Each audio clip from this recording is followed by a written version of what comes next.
The World Cup has become a direct test for Trump before the first game because FIFA arrives in the United States surrounded by suspicions of overcharging, expensive tickets, health warnings about Ebola, and political attacks from the left against any security measures.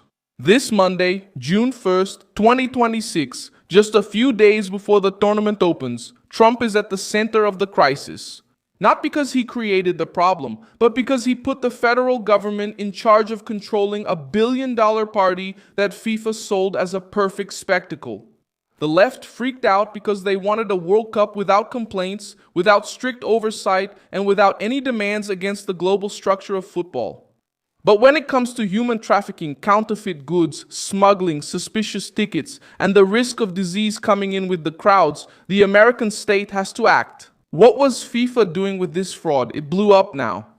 I'll tell you all about it in a moment. If you like this kind of straightforward, no-nonsense content, consider subscribing because we have videos like this every day.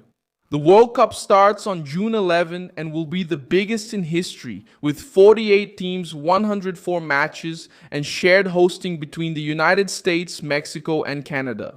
This means crowded airports, packed hotels, fans traveling between states, delegations, sponsors, and millions of people passing through sensitive areas.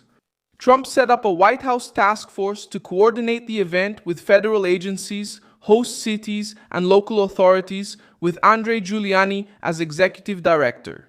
The goal is to organize transportation, tourism, visas, security, and risk response, because the World Cup in the United States is not just about soccer.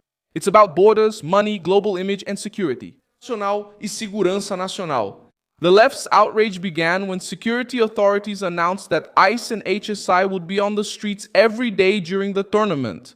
The political accusation came quickly. They said that Trump would be scaring fans and turning the stadium into an immigration operation.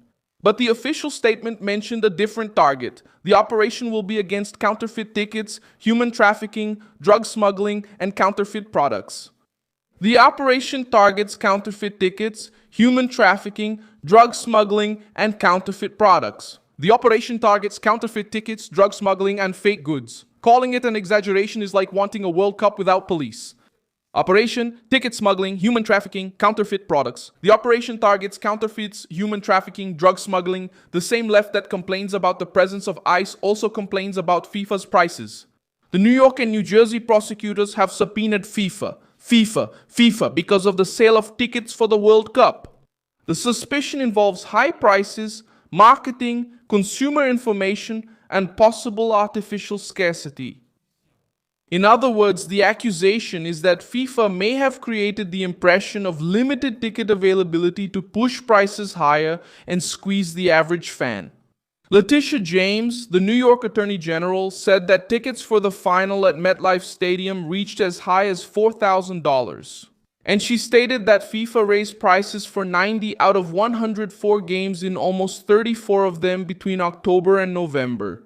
This information reveals the extent of the shock. The World Cup was sold as a popular celebration, but it may be turning into a luxury product.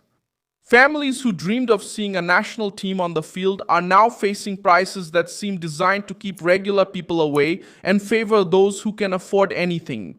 FIFA relied on so-called dynamic pricing, a model in which the price changes according to demand, timing, and the buyer's interest. On paper, this seems like market technology. In practice, it can become a machine that crushes the fan if the organization controls the supply, the platform, the communication, and still pushes the idea that everything is running out. If the scarcity is real, FIFA will have to prove it. If the scarcity was manufactured, the case leaves the organization cornered in the eyes of its own customers. Another problem came from public health. The Ebola outbreak in the Democratic Republic of Congo and cases in Uganda created an international alert right on the eve of the arrival of fans, delegations, and World Cup workers.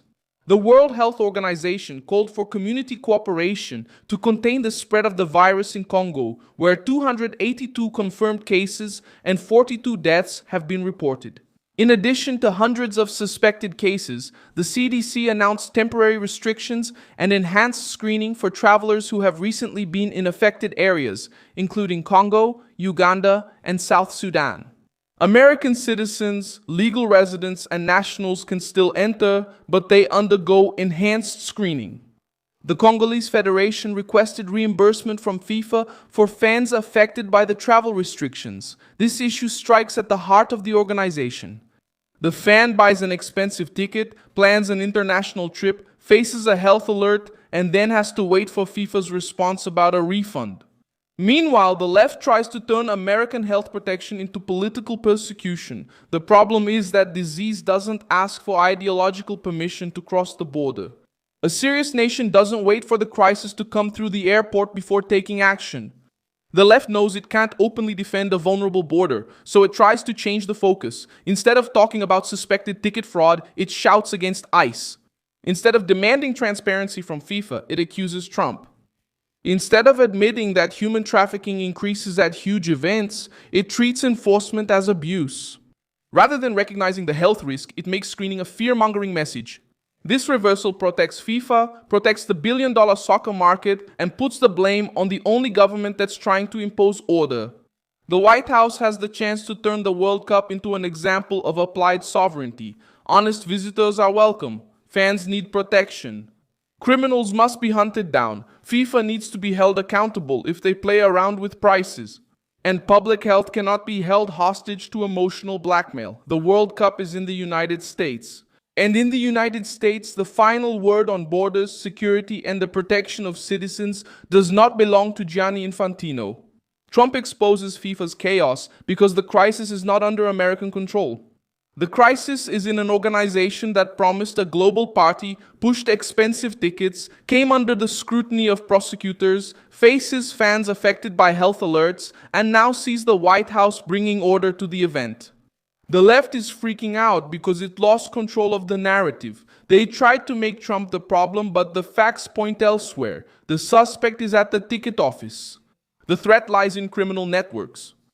The risk lies in unchecked entry, and the answer lies with the government, which decided not to let the World Cup become a lawless land.